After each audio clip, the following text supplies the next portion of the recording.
Gottener, Richard Gottener. On était en train de chercher le nom de celui qui chantait et qui a bercé notre jeunesse. Bonjour Jean-Sébastien. Bonjour, Actualité sportive avec à la une ce pilier qui passe en seconde ligne. Exactement.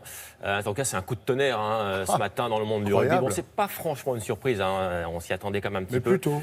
Mais voilà, on va dire que Guy Novès ce matin, n'est plus le sélectionneur du 15 de France. La décision a été prise hier soir.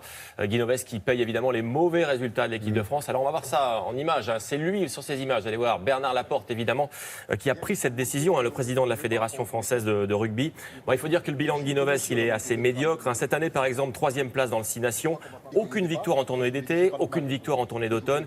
Total, depuis fin 2015, il n'a remporté que 13 victoires en 21 matchs. C'est évidemment insuffisant. Son remplaçant, ça pourrait être lui, Jacques Brunel, le manager de Bordeaux-Bègles.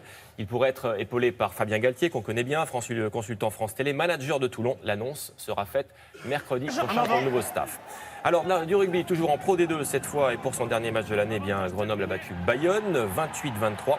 En inscrivant 3 essais, notamment celui-ci, plutôt sympa, de Visigna, dès la première minute. Et puis, autre essai en force, celui-là, signé Ice. Ce matin, Grenoble-Laurent est 2e du championnat, Bayonne 8e.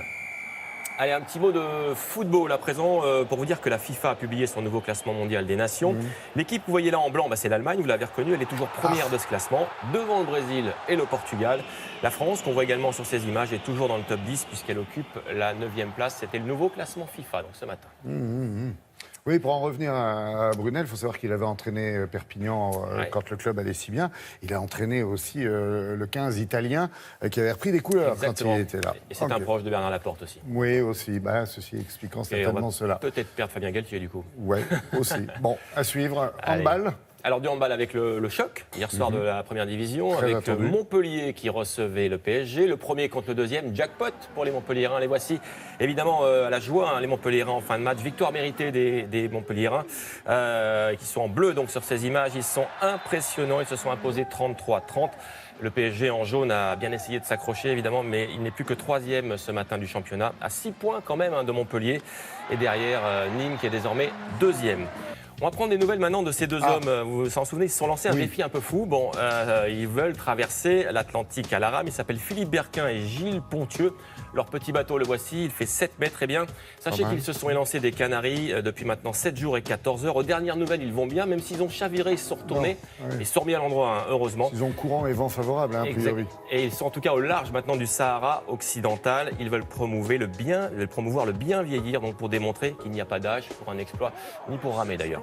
Allez, sur ces images de NBA, les 3 plus beaux dribbles de la soirée. D'abord celui-ci, voilà, c'était Stephenson des Indiana Pacers. Regardez lui, c'est Irving. Regardez ce qu'il fait avec le ballon. Je sais pas, il dribble. Voilà, regardez, tout seul, ils sont 5 en face quand même.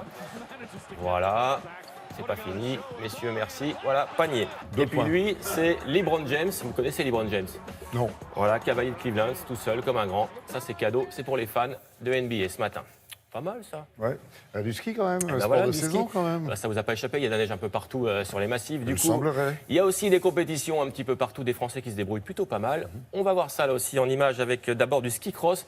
2 spécialistes, lui c'est Bastien Midol ici, et lui c'est François Place, le voici.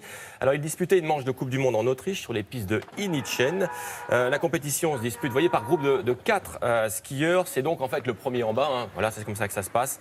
Beau tir groupé des Français puisque Bastien Midol, vice-champion du monde 2013 de ski cross, prend la 6e place, juste devant François Placé qui est 7e au général. Spectaculaire, comme C'est pas mal ça. Ouais. Allez, dernière image à Font-Romeu dans les Pyrénées, Coupe du monde de ski slopestyle. Ce sont des figures sur des skis. Là aussi, belles images. Les qualifs ont débuté hier. En toile de fond, il y a les JO d'hiver. Vous savez que ce sera aux JO d'hiver en février.